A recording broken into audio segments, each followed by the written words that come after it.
This is Hidden Killers Live with Tony Brueski, Stacey Cole, and Todd Michaels. I'm going to guess it's because she might have known more. I don't know. Let's keep listening. This TV situation. Do you know anything about Wendy's TV being broken? I do. And when's was the TV broken, if you know? Between June 11th and 18th, I think it's closer to the 11th, but 100% in that week.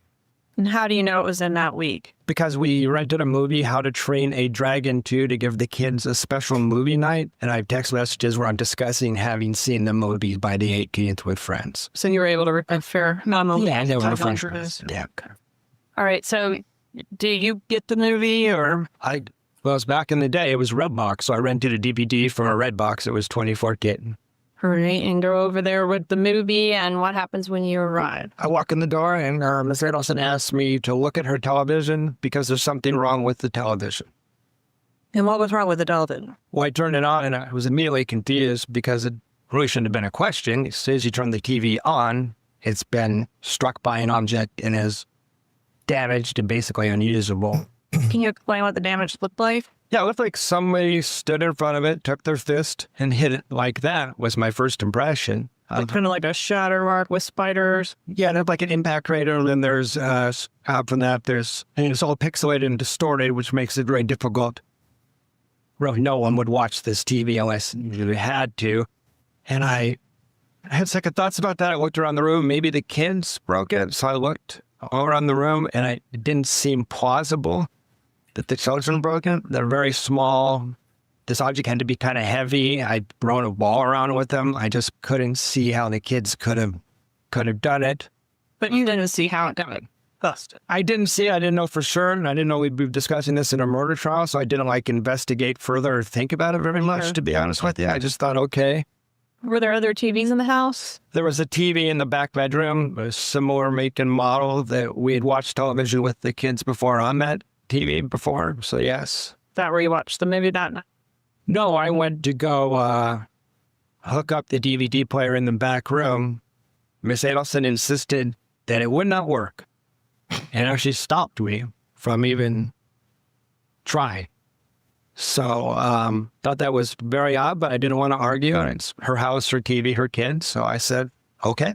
So did you watch the movie on the broken TV? Yeah, we gave the kids movie night where we watched a movie on a broken television that was distorted enough that you could follow what was happening, but the kids are whining and crying the whole time.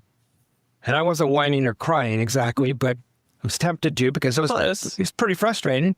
And I just didn't understand, what was going on. And of course, I had related that this TV is broken, it's unwatchable, it's not covered by warranty, and to get a new TV, and I offered to go do that for her anytime she wanted. She's a busy single mom. I'll run by Best Buy, get you a new TV. It was not like an 8-inch TV or something that was really that luxurious. It was a TV like you'd see in a dorm room, so we could have replaced her right away. All right, did you end up getting a new TV? No, she turned me down several times on that offer, and again, it's her house. I tried to respect her boundaries, and I said, oh, okay. But it was inconvenient because after dinner, it's nice to be able to put the kids in front of that TV while you clean up the dishes and stuff. And just have to be an inconvenience for what? All right. I want to ask you about, when is Ms. Adelson's birthday? Let's pause for a second. April 22nd. I wanted something to say about that TV thing. Go ahead. Too. Yeah. How much of a setup does that sound like? Like, okay, I have to have a reason that the TV's broke. I have to have somebody come out and look at it the day of the murder. And I'm going to have my boyfriend come over to experience this so that they know I'm not lying. Interesting. Look at you, Shaggy. So to know that she's not lying, that she has a broken TV, and that's why there's a TV repairman coming over to fix the broken TV? Correct. And Charlie bought her the TV. Charlie bought her the TV. So do you think Charlie bought her the TV with the intention of going, we're going to break this TV? I don't know about that necessarily, but I do find it odd that week He's over to watch with the kids. The TV's not working. She's got to have somebody come out. And ironically, she doesn't remember the timing, according to her last testimony in the last court case. She didn't remember exactly when the TV got broken. It could have been a month. It could have been a week, whatever. It sounds like it was the week of. Is that possible? Yeah. And he's well, it sounds like it was broken for a longer time, because he's saying, you know, I've offered several times. It sounds like more than a week, where Jeff was saying, I can get you a new TV. So it might have been broken longer, but I think that the timing of the break doesn't really matter so much as to the purpose of the break and why it's there. And Charlie is the one who bought the TV. When he delivers the TV, literally says, it's cheaper than buying you a hitman. Why are you making that joke at that moment in time? Now, I get dark humor. I mean, I'm full of it, obviously. Yeah. And I could see, if I had a sister, which I don't, I had cats. So let's say one of my cats was a human being. Perfect. And was a sister. And this was going on. And I could see making a macabre joke like that if this individual is being portrayed as being a really shitty human being, even if he's not. But you know, that's the story you're getting from your sister. And like, you know, and that's where it ends. You're not like seriously thinking about going and buying a hitman. You're just making a macabre joke. But when it's put all into this context here, he makes the joke about the hitman. The hitman is literally what takes place as part of the alibi of Wendy not being there, pulling the trigger or having anything to do with it. She's there with Geek Squad and Best Buy to get it fixed at the time of the actual murders. I do wonder how far back that goes, where this is part of the genius of Charlie and Wendy, who basically, in my opinion, probably have the brains of about 12-year-olds when it comes to problem-solving skills, because Donna has been that brain most of their lives. So a 12-year-old may think something like this up. It's like, well, we got to break some. Okay, I'll bring the TV. That'll be the alibi. Break the TV. Yeah. There's the alibi. There's the boyfriend who has the witness. I give him more credit, because they seem to think this through a little bit. It's stupid. It doesn't really hold up, but it is kind of a manufactured piece of this that doesn't seem to be. Why is there a broken TV involved in this story at all? And the hitman joke connected to the television and all of that. So I agree.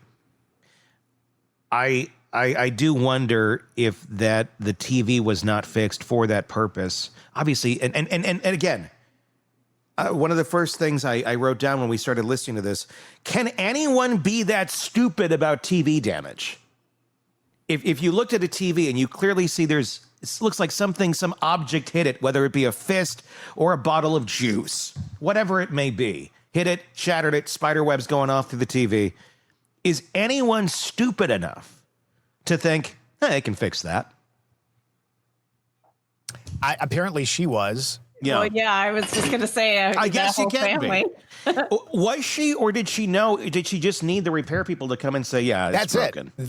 She needed an alibi. That's what I'm saying. Yeah. That's what I'm saying. I don't think she's that stupid to realize that TV's not fixable. And also, and I would hope so. And the other piece is, and I have to throw this back out there, obviously, as Jeff was saying, the kids were whining about the TV. It was a real issue for them, blah, blah, blah. How long would a mother deal with that if the TV had been broken for a longer period of time? And also, the kids didn't seem to say, yeah, we've been dealing with this a long time. Yeah. You know, it seems like it almost just kind of happened before he was brought over to witness the damage. Oh, I see what you're saying. Okay, yes. Yeah.